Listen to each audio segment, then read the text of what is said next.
Yes, yes, gang. Big day today. Sea Monster launches this weekend and I'm going down today for a sneak peek. Here is that behind the scenes tour I promised you. You know I deliver.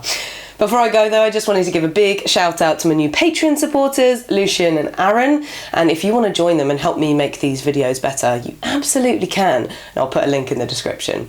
If you can't though, like, subscribe, share this video, you know the drill, all that stuff.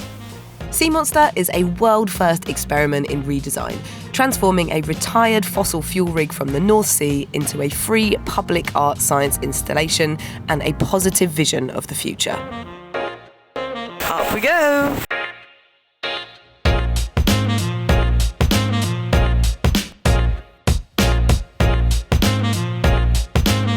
There's a slide.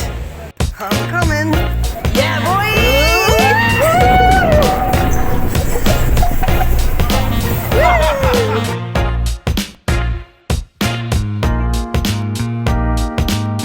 The most incredible views. There's a garden, solar tree, the shimmering scales of the monster.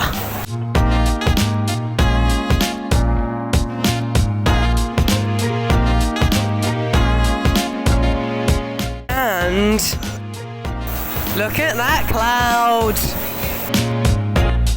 So we've made it to the top of the rig and the view is absolutely spectacular.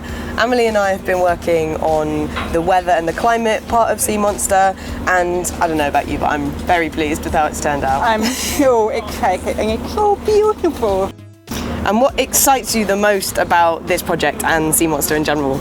For me as a scientist, it was really fascinating to work with artists and just to see how something with such a brutalist past and connected to fossil fuel extraction can be turned into something really, really beautiful and a sign of how we can change and how we need to change. Today is the Global Climate Strike Day of Action, so how does Sea Monster fit into that picture?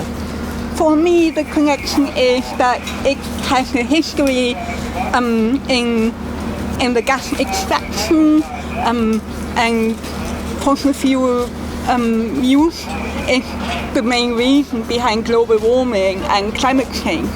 And now we've taken the monster at the end of that part of its life, and now we use it to showcase how we can transform it and how we can use weather in a positive way. So spoken about how we're repurposing, reimagining this behemoth of our industrial past into something different, but why does reuse matter? Everything we use or we buy has a carbon footprint in its production, in the resources that are used, in its transport, and probably in the way we use it afterwards as well. So by reusing, by repairing, by recycling, we reduce the carbon footprint of our lives. So what does the science say about what needs to be done to tackle climate change? So in principle, it's fairly easy. In numbers, we need to reduce our carbon emissions by 2030 to about 2/3 of what we emit now.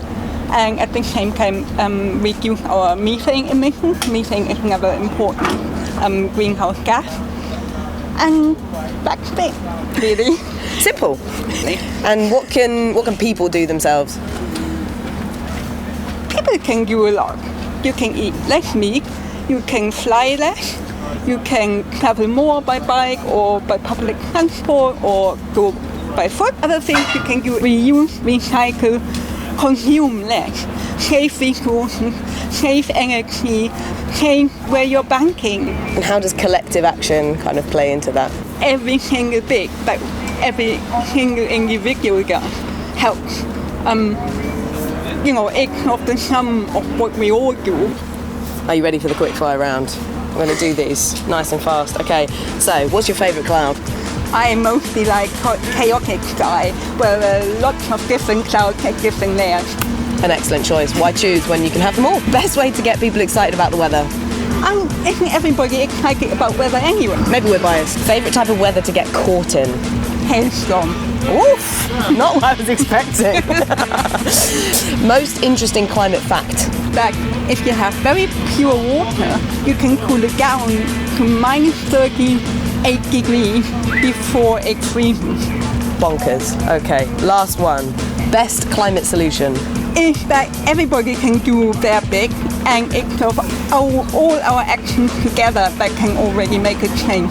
Thank you so much, Amélie. So make sure you get down to Weston-super-Mare, come and look at the sea monster and experience the weather for yourself.